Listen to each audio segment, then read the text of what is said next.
রক্তে রঞ্জিত ক্ষত বিক্ষত প্রিয়জনের মুখ যায় না চেনা, জীবন প্রদীপ ওই নিভিয়ে দিল, গণধিকৃত বর্বর হয় না। আসছেন অ্যাডভোকেট রুহুল কবির রিজভী, সিনিয়র যুগ্ম মহাসচিব, বাংলাদেশ জাতীয়তাবাদী দল। এরপর আসছেন মুজিবুর রহমান মঞ্জু, চেয়ারম্যান আমার বাংলাদেশ পার্টি। আসছেন ডক্টর শফিকুল ইসলাম মাসুদ, সেক্রেটারি, ঢাকা মহানগর বাংলাদেশ জামাতে ইসলামী। এরপর আসছেন প্রফেসর মহিউদ্দিন আহমেদ, সদস্য সচিব, সাধারণ, ঢাকা বিশ্ববিদ্যালয়। মঞ্চে আসন গ্রহণ করছেন ফারুক হাসান, দলীয় মুখপাত্র এবং সিনিয়র সহসভাপতি। আজকে আমি ধন্যবাদ জানাই ডাকসুর নেতৃবৃন্দকে। তারা সেই যে অক্সফোর্ড ইউনিয়ন বা অন্যান্য ক্যামব্রিজ ইউনিয়নে যেরকম বর্তমান ডাকসু, আমার মনে হয় সেই দিকে এগিয়ে দেবে। একটি কথা আছে, নিজামী ভাই সেদিন ব্যর্থহীন কণ্ঠে বলেছিলেন, আমার একজন সহকর্মী যদি জীবন বাজি রেখে এই ফেসিবাদ, এই আওয়ামী লীগের বিরুদ্ধে রাস্তায় দাঁড়িয়ে জীবন দিতে পারে, আমি মতিউর রহমান নিজামীর মূল্য তার জীবনের যে কোনো অংশে বেশি হতে পারে না। আমি দাঁড়িয়েছি, আমি বক্তব্য শেষ করি, তারপর চেয়ারে বসবো। সুতরাং আমাদেরকে কেউ যখন ভয় দেখায় তখন সত্যি আমাদের হাসি পায়। আদিত্য বসু, এই দূষণরা, এই কালচারাল ফেসিস্টরা শাহবাগ কায়েম করার মাধ্যমে বাংলাদেশে দীর্ঘদিন ধরে ফেসিবাদ কায়েম করেছিল। আমাদের আলেম ওলামাদের উপর যে হত্যাকাণ্ড হয়েছিল, সেই হত্যাকাণ্ডের বৈধতা দিয়েছিল। আল্লামা দেলোয়ার হোসেন সাইদির রায় পরবর্তী সারা দেশে যে গণহত্যা সংঘটিত হয়েছিল, সেই গণহত্যার বৈধতা দিয়েছিল। কিন্তু খুনি হাসিনার বিচার প্রশ্নে, বাংলাদেশ প্রশ্নে আমাদের সবাইকে ঐক্যবদ্ধ হইতে হবে। খুনি হাসিনা এবং তার দোসরদের এদেশে রাজনীতি করার কোনো অধিকার নাই। যাকে যদি কেউ ব্যর্থ করে, সেটা যদি জামাত ইসলাম করে আমরা জামাত ইসলামের বিরুদ্ধে কথা বলবো, সেটা যদি শিবির করে আমরা শিবিরের বিরুদ্ধে কথা বলবো, সেটা যদি বিএনপি করে আমরা বিএনপির বিরুদ্ধে কথা বলবো, সেটা যদি ছাত্রদল করে আমরা তার বিরুদ্ধে কথা বলবো। আসসালামু আলাইকুম। আমারে ঘর ভাঙিল যারা, আমি বাধিতার ঘর, আপন করিয়া ঘুরিয়া বেড়াই, যে মোরে করেছে পর। সুপ্রিয় দর্শক, কেন আজকের এই প্রবাদটি দিয়ে ভিডিও শুরু করলাম? আপনারা জানেন, ডাকসুতে ইসলামী ছাত্র শিবিরের ভূমিদশ বিজয় হয়েছে। ভূমিদশ বিজয়, 28টি পদের ভিতরে ইসলামী ছাত্র শিবির 23টি পদ পেয়েছেন। এতটা সুশৃঙ্খল একটি নির্বাচনকে নিয়েও বিএনপির নেতাকর্মীরা যে নোংরামো করেছে, ছাত্র দলের নেতাকর্মীরা কি নোংরামোটা করেছে আপনারা জানেন। এমনকি বিএনপির হাইকমান্ড, বিএনপির যুগ্ম মহাসচিব রুহুল কবির রিজভী কেমন সমালোচনা করেছিলেন শিবিরকে নিয়ে। আজকে সেই শিবির রুহুল কবির রিজভীকে রাজকীয় সম্মান দিয়েছেন। সুপ্রিয় দর্শক, আদর্শ কাকে বলে? পৃথিবীতে শক্তি কখনো টিকে থাকে না, টিকে থাকে আদর্শ। আপনি দেখেন, এই পৃথিবীতে হাজার হাজার বছর আগের আদর্শের কথা মানুষ স্মরণ করে, সম্মান করে। অন্যায়কে মানুষ শ্রদ্ধা করে না, সম্মান করে না। সুপ্রিয় দর্শক, আপনারা দেখতে পাচ্ছেন বাংলাদেশের বিভিন্ন জায়গায়, বিশেষ করে নোয়াখালীতে আপনারা দেখতে পেয়েছেন কয়েকদিন আগেও ইসলামী ছাত্র শিবিরের কোরআন ক্লাসে মসজিদের ভিতরে তাকবীর দিয়েছিল। তারা কোরআন ক্লাস করতেছিলেন, কোরআনের আয়াত শোনার পর তারা তাকবীর দিয়েছিল। সেখানে গিয়ে ইসলামী ছাত্র শিবিরের উপরে বিএনপি এবং ছাত্রদল তারা হামলা চালিয়েছিল। এমন এমন ঘটনা ঘটার পরেও ইসলামী ছাত্র শিবির বিএনপি এবং ছাত্রদলের নেতাকর্মীদেরকে কীভাবে সম্মান দিচ্ছেন, এটা এই বাংলাদেশের রাজনীতিতে বিরল এক ইতিহাস। এর আগে কখনো কোনো রাজনীতিবিদ এমন নজির স্থাপন করতে পেরেছে কিনা আমি দেখিনি। আপনারা দেখেছেন কিনা অবশ্যই কমেন্ট বক্সে জানাবেন। সুপ্রিয় দর্শক, যাই হোক, আসল কথায় আসি।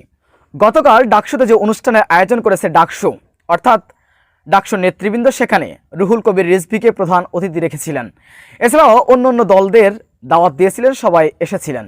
যেখানে মাত্র কয়েকদিন আগে রুহুল কবির রিজভী বলেছিলেন, ইসলামী ছাত্র শিবিরের তুমুল সমালোচনা করেছিলেন, সেখানে গতকাল ডাকসুতে এসে ডাকসুর নেতৃবৃন্দকে উদ্দেশ্য করে বলেছিলেন যে ডাকসুর নেতৃবৃন্দ যেভাবে ঢাকা বিশ্ববিদ্যালয়কে এগিয়ে নিয়ে যাচ্ছে, তাতে বিশ্বের বড় বড় বিশ্ববিদ্যালয়ের দিকে যাত্রা শুরু করেছে ডাকসু, অর্থাৎ ঢাকা বিশ্ববিদ্যালয়।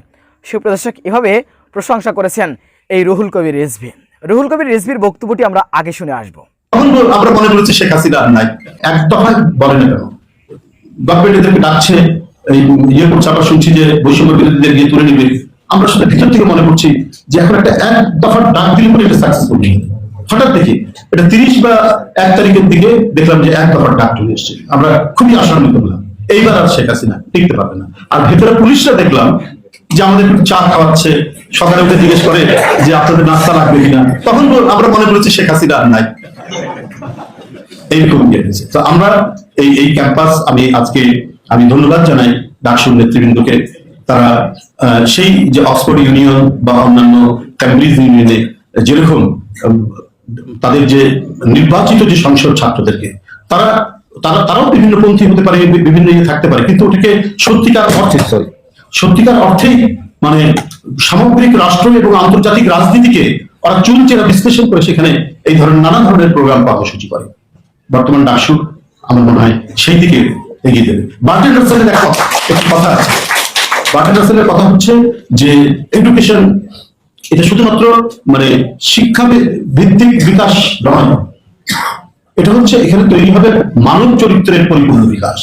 এটা হচ্ছে বার্টন রাসেল, তিনি এটা বলেছেন। বিশ্ববিদ্যালয়ের ক্যাম্পাস শিক্ষা জ্ঞান চর্চা এটা মূল বিষয়, কিন্তু এর মধ্যে দিয়ে যে জিনিসটি হবে সেটা হচ্ছে মানব চরিত্রের সংশোধন, মানব চরিত্রের বিকাশ। তিনি আরেক জায়গায় বলেছেন যে education should cultivate rational and independent thinking skill. ছাত্র যখন ইন্ডিপেন্ডেন্ট থিঙ্কিং চিন্তার দক্ষতা বাড়বে, তখন তাদের দৃষ্টির মধ্যে তার আদর্শ এবং যাই থাকুক সবার মধ্যে একটা কমন একটা সামগ্রিক বিষয় নিয়ে তারা ভাবতে পারবে। এই জন্য স্টুডেন্ট ইউনিয়ন গুলো খুব ওপেন থাকে এবং স্টুডেন্ট ইউনিয়ন গুলো একবারে মানে মুক্ত ডিবেটের ব্যবস্থা করে। সেখানে যদি ছাত্র নেতার চিন্তাধারার সাথে কোন জাতীয় নেতার চিন্তাধারার পার্থক্য হয়, অথবা তার আরেকটি কোন প্রতিপক্ষ ছাত্র নেতার যদি কোন ধরনের বিতর্ক হয়, সেটাকেও তারা অ্যালাউ করে, যেটা আমি শশী থারুরের একটা উদাহরণ দিয়ে বললাম। তাহলে আপনার ক্যাম্পাসের যে মূল লক্ষ্য জ্ঞান চর্চা এবং মানব চরিত্র গঠন, যেটা বার্টন রাসেল বলেছে। আরেকটা সংজ্ঞা আছে, সেটা হচ্ছে learning of freedom, freedom of learning, freedom of discussion,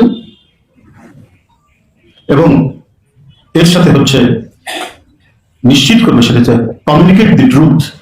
আপনার যদি শিক্ষার স্বাধীনতা থাকে, আপনার যদি গবেষণার স্বাধীনতা থাকে, আপনার পড়াশোনার স্বাধীনতা থাকে, তাহলে আপনি সত্যের সন্ধান খুঁজে পাবেন। এটা হচ্ছে বিশ্ববিদ্যালয়ের সংজ্ঞা হিসেবে আজকে সর্বজনীনভাবে স্বীকৃত, দাঁড়াতে পারে। এবং সেইটার চর্চা আমি প্রত্যাশা করি ডাকসুর কাছ থেকে। অনেক এই জাতির গণতন্ত্র এবং আমাদের স্বাধীনতা সার্বভৌমত্ব সুরক্ষার জন্য অনেক জীবন যাচ্ছে। আমরা ভাবতেই পারিনি যে এই ফ্যাসিবাদের তাদের যে প্রচারের মুখে, তাদের যে চেতনা নামে, আমি আগে যে কথা বলেছি যে ফ্যাসিস্টরা সবসময় একটা বয়ান তৈরি করে, সেই বয়ানের মধ্যে তারা কোনো না কোনো নিয়ে আসে। হিটলার নিয়ে এসেছিল রাষ্ট্র, মুসলিম নিয়ে এসেছিল রাষ্ট্র, শেখ হাসিনা নিয়ে এসেছিল স্বাধীনতার চেতনা। এই চেতনাকে বিকৃত করে, পারভার্টেড করে এমন একটা পর্যায়ে নিয়ে গেছে যে সাধারণ মানুষের কথা শুনলেই মনে করি বাবা ফ্যাসিবাদের বোধহয় কোনো মানে হলো, কোনো ধরনের একটা প্রকাশ ঘটছে কিনা এটা নিয়ে মানুষ একটা শঙ্কায় থাকে। সুপ্রিয় দর্শক, এই একই অনুষ্ঠানে দাওয়াত প্রেসিডেন্ট ইসলামী ছাত্র শিবিরের সাবেক কেন্দ্রীয় সভাপতি, অর্থাৎ 28 অক্টোবরে 2006 সালে যিনি কেন্দ্রীয় সভাপতি ছিলেন শিবিরের, ডক্টর শফিকুল ইসলাম মাসুদ, তিনিও ডাকসুর এই আয়োজনে আমন্ত্রিত হয়েছিলেন। সেখানে তিনি অসাধারণ বক্তব্য রেখেছেন। তিনি দেশ, জাতি এবং দলমতের ঊর্ধ্বে উঠে, ব্যক্তি স্বার্থের ঊর্ধ্বে উঠে দেশের জন্য রাজনীতি করার আহ্বান জানিয়েছিলেন এবং 28 অক্টোবরের সেই বিভৎস লোমহর্ষ ঘটনা তিনি বর্ণনা করেছেন। আমরা শুনে আসব ইসলামী ছাত্র শিবিরের সাবেক কেন্দ্রীয় সভাপতি, ঢাকা মহানগরী দক্ষিণের সেক্রেটারি ডক্টর শফিকুল ইসলাম মাসুদের বক্তব্যটি। 2006 সালের 28 অক্টোবরের ভয়াবহতা নিয়ে কথা বলার সুযোগ অর্জন করেছি। যে সমস্ত শহীদ এবং আহতদের বিনিময়ে আমরা তাদেরকেও আজকে বিশেষভাবে স্মরণ করছি, কারণ এটা অত্যন্ত ন্যাক্কারজনক ছিল যে এই 2006 সালের 28 অক্টোবরের এই আলোচনা করতে গিয়ে আমাদের অসংখ্য ভাইকে গ্রেপ্তার হতে হয়েছে। 2006 সালে 28 অক্টোবরের বিচার চাইতে গিয়ে আমাদের অসংখ্য ভাইকে রিমান্ডে নিয়ে পঙ্গুত্ব বরণ করতে হয়েছে। আপনারা জানেন, একজন হাফেজ গোলাম কিবরিয়া শিপন, তাকে যখন হত্যা করা হয়, তার গোটা শরীর যখন থেতলে গিয়েছিল, সে শুধু বলেছিল, আমার মুখটা আপনারা অক্ষত রাখবেন, আমার মুখে আপনারা আঘাত করবেন না। তখন বলেছিল, কেন, তোমার মুখে কি হয়েছে? বলছি, এই মুখে আমি গোটা কোরআনকে ধারণ করে আমার এই বুকে রেখেছি, আমার মুখটা আপনারা অক্ষত রাখবেন। এই কথা বলার সাথে সাথে তারা লাঠি দিয়ে এবং কোনো কোনো ক্ষেত্রে কেউ কেউ বলেন যে ইট দিয়ে তার প্রত্যেকটা দাঁত তারা ভেঙে ফেলে দিয়েছিল। একটা লাশের উপর নৃত্য করার যে পৈশাচিকতা তারা দেখিয়েছিল, শুধু বাংলাদেশ কেঁপেছিল না, গোটা বিশ্ব কেঁপেছিল। আসলে তারা সেদিন আমাদের লাশের উপরে নাচে নাই, আমাদের বাংলাদেশটাকে একটা মৃত্যুপুরী করে তার উপরে সেদিন তারা নেচেছিল। সেই আওয়ামী লীগ আজকে নতুন করে কেউ কেউ যখন আলাপ তোলেন, তখন আমাদেরকে বলতে হয়, এটা আমি অহংকার করে বলছি না, 2024 জুলাই আগস্টে ছাত্র জনতার সম্মিলিত প্রয়াসে আমাদের আওয়ামী লীগের থেকে এই দেশ জনগণের মুক্তি হয়েছে। আর 2006 সালের 28 অক্টোবর শুধুমাত্র বাংলাদেশ ইসলামী ছাত্র শিবির এবং জামাত নেতৃবৃন্দ দেশবাসীকে সাথে নিয়ে আমরা আওয়ামী লীগের বিরুদ্ধে সেদিন লড়াই করে 12 ঘন্টার যুদ্ধে আমরা সেদিন বিজয় অর্জন করেছি। সুতরাং আমি কথা বলছি এই কারণে যে আওয়ামী লীগ কেন এটা করেছিল 2001 থেকে 2006 সাল পর্যন্ত 4 দলীয় জোট অত্যন্ত সুনামের সাথে কিছু ভুল ত্রুটি একটা সরকারের থাকে, সেই সব বাদ দিলে আমরা একটা সুন্দর রাষ্ট্র বিনির্মাণ করে সামনের দিকে রাষ্ট্রকে নিয়ে এগিয়ে নিয়ে যাওয়ার যখন কার্যক্রম চলমান ছিল, এবং এটা খুব একটা স্মরণ করার ব্যাপার যে 4 দলীয় জোট যখন প্রক্রিয়াগতভাবে গণতান্ত্রিক প্রক্রিয়ায় ক্ষমতা হস্তান্তরের জন্য দিনক্ষণ নির্ধারণ করার প্রক্রিয়া করেছে, সেই সময় আওয়ামী লীগ ঠিক করেছে গণতান্ত্রিক প্রক্রিয়া তাদের দরকার নেই। আমি একটা কথা মাঝে মধ্যে বলি, আওয়ামী লীগ হচ্ছে সেই দল যেই দল শুধুমাত্র ক্ষমতা গণতান্ত্রিক প্রক্রিয়ায় ছাড়ে যে না তা না, গণতান্ত্রিক প্রক্রিয়ায় কাউকে ক্ষমতা ছাড়তেও দেয় না, তার নাম হচ্ছে আওয়ামী লীগ। এবং ছাড়তে দেবে না বলেই তারা আমাদের বিরুদ্ধে সেদিন হামলা করে এই গণতান্ত্রিক প্রক্রিয়াটাকেই তারা ধ্বংস করার চেষ্টা করেছে এই জন্য তাদের মাথায় ছিল যদি আজকে গণতান্ত্রিক প্রক্রিয়ায় আমরা ক্ষমতা গ্রহণ করি বা এই ক্ষমতার পালাবদল হয়, তাহলে আমাদের ইতিহাসের পাতায় ক্ষমতা পরিবর্তনটাকে এই গণতান্ত্রিক প্রক্রিয়া নিতে হবে, এটা তারা চায় নাই। সেজন্য গণতান্ত্রিক প্রক্রিয়া ক্ষমতা পরিবর্তনটাকে তারা গ্রহণ করতে পারে নাই। দ্বিতীয় হচ্ছে, সম্মানিত সুধীমণ্ডলী, শিক্ষার্থীবৃন্দ, আপনাদের নিশ্চয়ই মনে থাকার কথা, সেদিন তারা হামলা করে আমাদের ঢাকাতেই শুধুমাত্র 13 জন ভাইকে শহীদ করেছে, গোটা দেশে 33 জন ভাই শহীদ হয়েছে, প্রায় 2.5 শতাধিক ভাই আহত এবং পঙ্গুত্ব বরণ করেছে। তাদের মূল লক্ষ্য আমাদের এই অচেনা ভাইদেরকে টার্গেট করে শহীদ করা না, তাদের টার্গেট ছিল যাদের কারণে সেই 4 দলীয় জোট সরকার সুনামের সাথে সামনে দিকে এগিয়ে গিয়েছিল। 2 জন মন্ত্রী সমাজ কল্যাণ, কৃষি এবং শিল্প মন্ত্রণালয় যারা দুর্নীতিমুক্তভাবে পরিচালনা করে সুখ্যাতি অর্জন করেছিলেন, তাদেরকে হত্যা করা ছিল তাদের লক্ষ্য। এবং সেই লক্ষ্য অর্জনের জন্য তারা গুলি করে নাই শুধু, যখন মাওলানা মতিউর রহমান নিজামী তৎকালীন আমিরে জামাত মঞ্চে উঠে বক্তব্য শুরু করেন, তখন পাশে নির্মাণাধীন একটি বিল্ডিং থেকে বৃষ্টির মতো গুলি এবং বোমা নিক্ষেপ করা শুরু করেন। আমি তার থেকে 3 থেকে 4 হাত দূরে যখন এই স্টেজে ওখানে বক্তব্য রাখেন, আমরা তাকে রিকোয়েস্ট করেছিলাম, অনুরোধ করেছিলাম যে গুলি এবং বোমা নিক্ষেপ করা হচ্ছে, আপনি এখন বক্তব্য বন্ধ করে আপনার বসে যাওয়া দরকার। জামাত ইসলামীকে নিয়ে অথবা ইসলামী আন্দোলনকে নিয়ে যারা কথা বলেন, তাদের কিছুটা ভাবার দরকার। নিজামী ভাই সেদিন দ্ব্যর্থহীন কণ্ঠে বলেছিলেন, আমার একজন সহকর্মী যদি জীবন বাজি রেখে এই ফেসিবাদ, এই আওয়ামী লীগের বিরুদ্ধে রাস্তায় দাঁড়িয়ে জীবন দিতে পারে, আমি মতিউর রহমান নিজামীর মূল্য তার জীবনের চেয়ে কোনো অংশে বেশি হতে পারে না। আমি দাঁড়িয়েছি, আমি বক্তব্য শেষ করি, তারপর চেয়ারে বসব।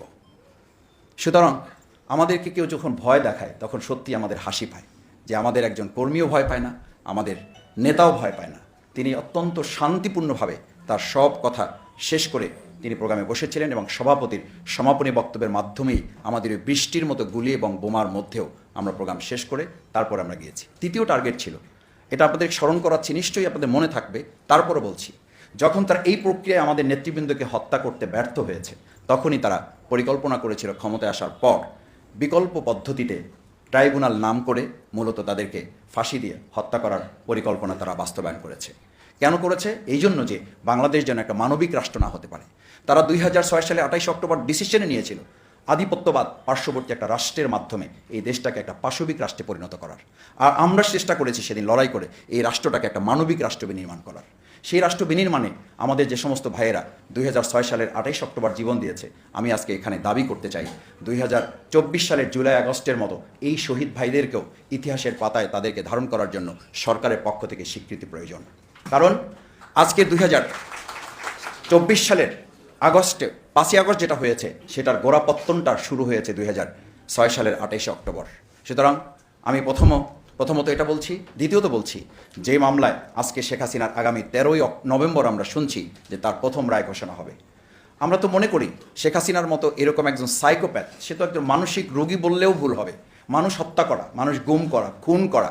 আমাকে রিমান্ডে যখন রাখা হয়েছে, আমার চোখবাদ অবস্থায় একজনকে আমি বলতে শুনেছি আমার নিজের কানে যে ভিডিও ফুটেজে তিনি দেখতে চাচ্ছেন, ভিডিও কলে দেখতে চাচ্ছেন যে রিমান্ডে এই সমস্ত আন্দোলনকারী জামাত, বিএনপি, শিবির, ছাত্রদলের নেতাকর্মীদের কিভাবে নির্যাতন করা হয় এটা তিনি দেখতে চান, এবং ওপেন তাকে ভিডিও কলে দেখানো হয়েছে। আমাকে একজন অফিসার নিশ্চিত করেছেন যে এই ভিডিও কল না দেখলে তিনি শান্তি অনুভব করতেন না। এরকম একজন প্রধানমন্ত্রী তথাকথিত আমরা বাংলাদেশে পেয়েছিলাম, এবং তার মতো একটা লোক আমাদেরকে 15 বছর শাসন করেছে। আবার যদি আমাদের মধ্যে নিজেদের সেদিন 2006 সালের 28 অক্টোবর আমরা কেন এই প্রক্রিয়ার মধ্যে পড়েছি, আমাদের পাশেই কিন্তু নয়াপল্টনে আরেকটা বড় সমাবেশ ছিল। আমার শ্রদ্ধাভাজন রাজনীতিবিদ জনাব রুহুল কবির রিজভী ভাইরা সেই প্রোগ্রামে কিন্তু ছিলেন। আরও ভালো হতো না আমরা যদি সম্মিলিতভাবে এই প্রচেষ্টায় নিজেদেরকে অংশগ্রহণ করতে পারতাম। আমি আমার পাশে থেকে আলী হাসান মোহাম্মদ মুজাহিদ ভাই, তখন কিন্তু সমাজ কল্যাণ মন্ত্রী তিনি আছেন, তিনি সকাল 8:30 থেকে তৎকালীন স্বরাষ্ট্র প্রতিমন্ত্রী জনাব লুৎফুজ্জামান বাবর ভাইকে বারবার ফোন করছেন, পুলিশ প্রধানকে বারবার ফোন করছেন। আমি যতটুকু শোনার সুযোগ পেয়েছি 12টা, 1টা, 2টা, 3টা পর্যন্ত প্রশাসনের সাথে আমাদের কোনো যোগাযোগ করা সম্ভব হয় নাই। এই যে দুর্ভাগ্যজনক পরিণতি, এই পরিণতি কিন্তু শুধু জামাতকে শেষ করে নাই, এই পরিণতি শুধু আমাদের 13 জন ভাইকে হত্যা করে নাই, এই পরিণতি আমাদেরকে 15 বছর বাংলাদেশকে একটা কারাগারে পরিণত করেছে। সুতরাং আমরা যদি আবার কেউ মনে করি যে ব্যক্তিগতভাবে শফিকুল ইসলাম মাসুদ শুধু জিতবে, ব্যক্তিগতভাবে শুধু সাদিক কায়েম জিতবে, ব্যক্তিগতভাবে শুধু আমাদের জনাব রুহুল কবির রিজভী ভাই জিততে চান, শুধু মুজিবুর রহমান মঞ্জু ভাই জিততে চান, শুধু আদিবরা জিততে চায়, তাহলে আমাদেরকে মনে করতে হবে ব্যক্তি জিতে যাবে, বাংলাদেশ হেরে যাবে। আর আমাদেরকে সিদ্ধান্ত নিতে হবে এবার ব্যক্তি হেরে গেলেও আমরা আমাদের বাংলাদেশকে বিজয় করে ছাড়বো। এই বিজয় দ্বার প্রান্তে পৌঁছার জন্য 2006 সালের 28 অক্টোবর আমাদের জন্য অনেক বড় একটা ইতিহাস। আসুন 2024 সালের এবং 2006 সালের এই যে পরম্পরার ঘটনা, এই প্রত্যেক ঘটনা আমাদের জন্য একটা শিক্ষা। সেই শিক্ষাকে সামনে রেখে আমি আদিব ভাইয়ের একটা কথা তিনি রেখে গেছেন, জামাত ইসলামী সেই -2 ফর্মুলা কি ভূমিকা রেখেছে। আমাদের নেতৃবৃন্দকে গ্রেপ্তার করা হয়েছে, আমাদের নেতৃবৃন্দ শুধু গ্রেপ্তার করা হয় না, গ্রেপ্তার করে মগবাজার থেকে তাদের জায়গায় পৌঁছাতে 14 ঘন্টা সময় লেগেছে। রাজপথে মানুষ নেমে এসেছিল, পুলিশ বারবার বলছিল যে আমাদেরকে যদি ফায়ার করতে হয় আমরা ফায়ার করবো, কিন্তু আপনারা সহযোগিতা করেন। লোকজন ফায়ারের মুখে থেকেছে, কিন্তু তাদেরকে রাস্তা তৈরি করে দেওয়ার একটা পর্যায়ে 14 ঘন্টা লেগেছে মগবাজার থেকে তাদের সংসদ ভবনে আসার জন্য। সুতরাং এই পরিস্থিতির মুখে জামাত ইসলামীকে সেদিন পড়তে হয়েছে। আমরা এই সমস্ত পরিস্থিতি মোকাবেলা করেছি। আমরা বলেছি রাজনীতির উপর আঘাত, রাজনৈতিক নেতৃবৃন্দের উপর আঘাত, বাংলাদেশের উপর আঘাতেরই সামিল। সুতরাং জাতীয় ঐক্যের এই প্রাচীর যদি নির্মাণ করা সেদিনও সম্ভব হতো, আমার মন বলে 15 বছর বাংলাদেশকে কারাগারে হয়তো পরিণত নাও করতে হইতে পারত। আবার যদি আজকে আমরা কোনো কারণে আমাদের মধ্যে বিভেদের রাজনীতি ছড়াই, আবার যদি বিভেদের বিষ বাষ্প আমাদের মধ্যে ছড়াই, আবার যদি সেই আওয়ামী লীগের ফেসিবাদের বক্তব্য, তাদের কথন, তাদের সেই শিখানো বলি যদি আবার আমাদের কারো মুখ থেকে বের হয়, তাহলে আমার মনে হয় শুধু 15 বছর না, আবার আমাদেরকে 50 বছরের জন্য এই বাংলাদেশের এক বিরাট ইতিহাসের করাল গ্রাসে আমাদেরকে পড়তে হতে পারে।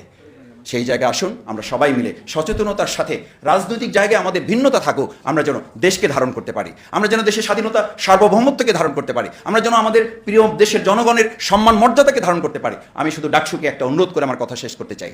ডাকসুর প্রতি এই ছাত্র জনতার, এই শিক্ষার্থীদের যে বিরাট আস্থা এবং ভালোবাসার এক বিরাট অভূতপূর্ব সারা আপনাদেরকে দিয়েছে, সাদিক কায়েমদেরকে দিয়েছে, এই জন্য দিয়েছে আপনারা অন্যায়ের বিরুদ্ধে মাথা উঁচু করে থাকবেন।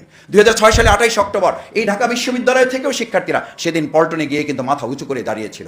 আপনারা কোনো অন্যায়কারীর কাছে মাথা নত করে ঢাকা বিশ্ববিদ্যালয়ের শিক্ষার্থীদের দেওয়া সমর্থনকে আপনারা অপমান করবেন না, কোনো অন্যায়ের কাছে আপনারা মাথা নত করবেন না। আমি দেখতে পাচ্ছি যখনই কোনো ভালো কাজ এই ডাকসু করার উদ্যোগ নিচ্ছে, ডানে বামে থেকে কেউ কেউ শিয়ালের মতো হুক্কা হুয়া তুলে এই ভালো কাজগুলোকে আড়াল করার চেষ্টা করছেন। আমি বিশ্বাস করি শিক্ষার্থীরা সেদিন ডাকসু নির্বাচনে যেমন শিশারলা প্রাচীর করে তুলে অন্যায়ের বিরুদ্ধে দাঁড়িয়েছিল, প্রত্যেকটি অন্যায়ের বিরুদ্ধে এই বিশ্ববিদ্যালয়ের শিক্ষার্থীরা দাঁড়িয়ে থেকে প্রত্যেকটা ন্যায়ের মানদণ্ড হিসাবে, প্ল্যাটফর্ম হিসাবে, একটা প্ল্যানভূমি হিসাবে এই ঢাকা বিশ্ববিদ্যালয় বাংলাদেশের জন্য মাইলফলক হবে। সেই প্রত্যাশা, সেই আহ্বান ডাকসুর প্রতি রেখে, শিক্ষার্থীদের প্রতি রেখে এবং আমার শ্রদ্ধাভাজন শিক্ষক মণ্ডলী যারা আছেন, আমরা সবাই মিলে আমাদের এই দেশটাকে গড়ে তুলব, সেই আহ্বান জানিয়ে আমার কথা শেষ করছি। আল্লাহ হাফেজ।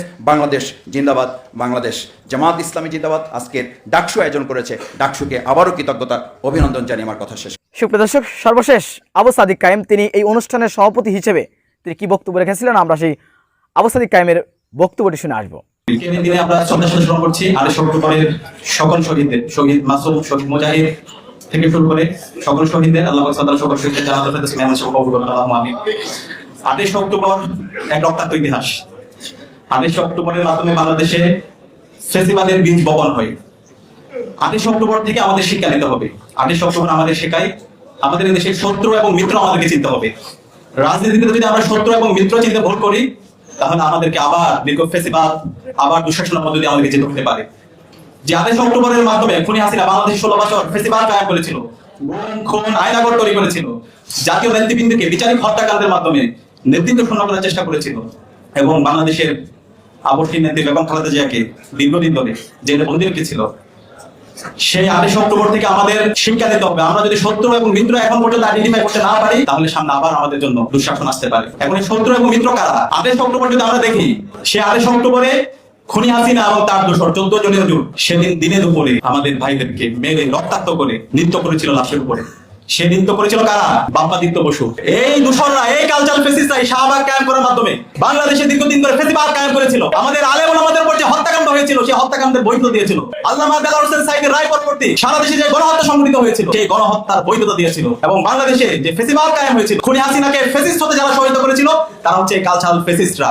এবং এই কালচার ফেসিস্টরা আমাদের পার্বত্য চট্টগ্রামে যে আজকে বাংলাদেশের অখণ্ডতা, বাংলাদেশের স্বাধীনতা সার্বভৌমত্ব আজকে যে উজ্জ্বল অবস্থায় আছে, এই পার্বত্য চট্টগ্রাম মেজর জিয়ার, শহীদ জিয়ার এবং বেগম খালেদা জিয়ার সিগনিফিকেন্ট অবদান আছে। আজকে পার্বত্য চট্টগ্রামের সিকিউরিটি ইস্যুর ক্ষেত্রে আমরা শহীদ জিয়ার গুরুত্বপূর্ণ অবদান দেখতে পেয়েছি। কিন্তু এই পার্বত্য চট্টগ্রামের স্বাধীনতা, সার্বভৌমত্ব, অখণ্ডতা এবং বাংলাদেশের অখণ্ডতা নষ্ট করার জন্য এই কালচারাল ফেসিস্টরাই বিভিন্ন ধরনের ষড়যন্ত্র এবং চক্রান্ত করছে। সেখানে আমাদের এই সত্যদেরকে চিনতে হবে। জুলাই বিপ্লবের পরে আজকে এদেশের মানুষ আজাদী পেয়েছে, এদেশের বাংলাদেশপন্থী মানুষ আজাদী পেয়েছে। এই বাংলাদেশপন্থী মানুষদের মধ্যে বিভাজন তৈরি করার জন্য এই কালচারাল ফেসিস্ট শক্তি আবার নতুন ভাবে ষড়যন্ত্র এবং চক্রান্ত করছে। আমি সবাইকে অনুরোধ করবো, এই 28 অক্টোবর থেকে শিক্ষা হচ্ছে এই কালচারাল ফেসিবাদের বিরুদ্ধে, কালচারাল ফেসিস্টদের বিরুদ্ধে, মুজিববাদের বিরুদ্ধে আমাদের সবাইকে ঐক্যবদ্ধ থাকতে হবে। আমরা কি পারবো? ইনশাআল্লাহ, ইনশাআল্লাহ। এবং একই সাথে আমি অনুরোধ করবো, আমাদের আজকে জুলাই বিপ্লবের পরে 1 বছর হয়ে গেছে, অন্তর্বর্তীকালীন সরকারকে শহীদদের রক্তের উপর বসানো হয়েছে। যে প্রত্যাশা, যে আকাঙ্ক্ষা নিয়ে আমরা বসেছি, যেভাবে বিপ্লবকে ধারণ করার দরকার ছিল, আমরা তার ব্যর্থ হয়ে দেখতে পাচ্ছি। আজকে আমরা অনুরোধ করবো অন্তর্বর্তীকালীন সরকারকে, বিগত ফেসিবাদী আমলে খুনি হাসিনা এই 28 অক্টোবর থেকে শুরু করে, পিলখানা হত্যাকাণ্ড থেকে শুরু করে, আল্লামা দেলোয়ার হোসেন সাইদের রায় পরবর্তী গণহত্যা, বিচারিক হত্যাকাণ্ড এবং বেগম জিয়া থেকে শুরু করে বেগম জিয়ার উপর যে দীর্ঘদিন ধরে কারাগারে নিষ্পেষণ করা হয়েছে, এবং ছাত্রদল, ছাত্র শিবির এবং বিএনপি, জামাত সহ বাংলাদেশপন্থী রাজনৈতিক দলের উপর যারা নির্যাতন, নিষ্পেষণ করেছে, যারা গুম করেছে, আয়নাগর তৈরি করেছে, খুন করেছে, এই সকল চক্রকে দৃষ্টান্তমূলক বিচারের আওতায় নিয়ে আসতে হবে। এবং এই জুলাইয়ে যে গণহত্যা এবং শিশু হত্যা সংঘটিত হয়েছে, এই প্রত্যেকটা হত্যাকাণ্ডের বিচার এই দেশে হইতে হবে। খুনি হাসিনাকে দেশে আনতে হবে, তাকে ফাঁসি দিয়ে ঝুলাতে হবে। এবং অন্তর্বর্তীকালীন সরকারকে বলতে চাই এবং আন্তর্জাতিক অপরাধ ট্রাইব্যুনালকে বলতে চাই, আপনারা সাহস নিয়ে বিচার করেন। ছাত্র জনতা আপনাদের সাথে আছে। খুনি হাসিনা এবং তার দোসরদের এদেশে রাজনীতি করার কোনো অধিকার নাই। খুনি হাসিনার নিষিদ্ধ ঘোষিত আওয়ামী লীগ, নিষিদ্ধ ঘোষিত ছাত্রলীগ, নিষিদ্ধ ঘোষিত যুবলীগ এবং তার দোসরদের বাংলাদেশে রাজনীতি করার কোনো অধিকার নাই। এরা সন্ত্রাসী দল, এরা লাশতন্ত্র কায়েম করার মাধ্যমে বাংলাদেশের আমাদের স্বাধীনতার সার্বভৌমত্বকে, অখণ্ডতাকে তারা নষ্ট করার চেষ্টা করেছিল। আমাদের এই দেশকে ভারতের সাবলেট কলোনি বানিয়েছিল। ভারতের প্রেসক্রিপশনে আমাদের দেশের রাজনীতি, অর্থনীতি থেকে শুরু করে আমাদের এই শিক্ষা ব্যবস্থাকে তারা ধ্বংস করেছে। সুতরাং এই দেশে আর মুজিববাদীদের, খুনি হাসিনার রাজনীতি করার কোনো অধিকার নাই। আমি জাতীয় নেতৃবৃন্দকে অনুরোধ করবো, আমাদের ঐতিহাসিক একটি সুযোগ এসেছে, এই সুযোগকে আমাদেরকে কাজে লাগাতে হবে। আমরা সবাই এই জুলাই বিপ্লবের যে আকাঙ্ক্ষা, শহীদদের যে আকাঙ্ক্ষা, সেটাকে ধারণ করে আমাদের ঐক্যবদ্ধভাবে রাজনীতি করতে হবে। আমাদের রাজনৈতিক ভিন্নতা থাকবে, আদর্শিক ভিন্নতা থাকবে, কিন্তু খুনি হাসিনার বিচার প্রশ্নে, বাংলাদেশ প্রশ্নে আমাদের সবাইকে ঐক্যবদ্ধ হইতে হবে। এই জায়গায় যদি কেউ ব্যর্থ করে, সেটা যদি জামাত ইসলাম করে আমরা জামাত ইসলামের বিরুদ্ধে কথা বলবো, সেটা যদি শিবির করে আমরা শিবিরের বিরুদ্ধে কথা বলবো, সেটা যদি বিএনপি করে আমরা বিএনপির বিরুদ্ধে কথা বলবো, সেটা যদি ছাত্রদল করে আমরা তার বিরুদ্ধে কথা বলবো, সেটা যদি এবি পার্টি থেকে শুরু করে, এনসিপি থেকে শুরু করে, যে এই জুলাইয়ের আকাঙ্ক্ষা ধারণ করবে না, আমরা তাদের বিরুদ্ধে কথা বলবো। আমরা অনুরোধ করবো, আমাদের এই ঐতিহাসিক সুযোগে আমরা যেন সবাই ঐক্যবদ্ধভাবে বাংলাদেশ প্রশ্ন ঐক্যবদ্ধ হয়ে আমরা সবাই কাজ করি। এবং আমাদের এই ঐতিহাসিক সুযোগ 54 বছর করে আমাদের এই বাংলাদেশটাকে একটা পূর্ণাঙ্গ ন্যাশন হিসাবে বিনির্মাণ করার জন্য এবং আমাদের প্রতিষ্ঠানগুলোকে শক্তিশালী করার জন্য আমরা যেন সবাই ঐক্যবদ্ধভাবে কাজ করি। এবং বাংলাদেশপন্থী আমরা যারা আছি সবাই ঐক্যবদ্ধভাবে আগামী সুখী সমৃদ্ধ বাংলাদেশ বিনির্মাণে সবাই আমরা কাজ করি, সে আহ্বান জানিয়ে। এবং আজকের অনুষ্ঠানের অতিথি রুহুল কবির রিজভী ভাই থেকে শুরু করে সকল সিনিয়র জাতীয় নেতৃবৃন্দকে ধন্যবাদ জানিয়ে আমি আমার কথা এখানে শেষ করছি। আসসালামু আলাইকুম ওয়া রাহমাতুল্লাহ। সুপ্রদর্শক, গতকালকের এই অনুষ্ঠানে উপস্থিত ছিলেন বিএনপি রুহুল কবির রিজভী, জামাত ইসলামের পক্ষ থেকে ডক্টর শফিকুল ইসলাম মাসুদ, এছাড়াও এনসিপি, এবি পার্টি, গণ অধিকার পরিষদ সহ বিভিন্ন রাজনৈতিক দলের নেতৃবৃন্দ সেখানে উপস্থিত ছিলেন, বক্তব্য রেখেছেন তারা। সুপ্রদর্শক, বিষয়টি আপনারা কিভাবে দেখছেন অবশ্যই আপনাদের মূল্যবান মন্তব্য কমেন্ট বক্সে জানাবেন। সবসময় সত্য নির্ভেজাল তথ্য পেতে স্বাধীন Bangla TV YouTube channel subscribe করে আমাদের সাথে থাকুন। আসসালামু আলাইকুম ওয়া রাহমাতুল্লাহি ওয়া বারাকাতুহু।